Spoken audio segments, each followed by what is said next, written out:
कर्मचारी संघटनेच्या लाक्षणिक बेमुदत संपामध्ये मुरुड तालुका महसूल कर्मचारी संघटना, तलाठी संघटना, वन खाते सगळेजण सहभागी आहेत।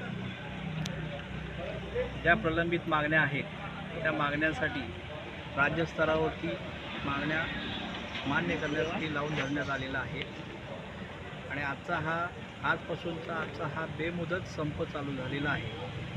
आजचा हा संपाचा पहिला दिवस आहे।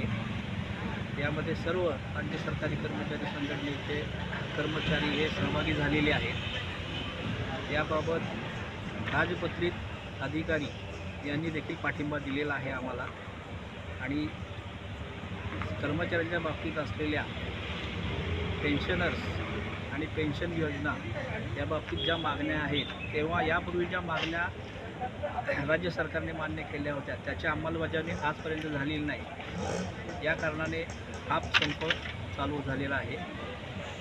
तर आजपासून हा संप कार्यरत होत आहे।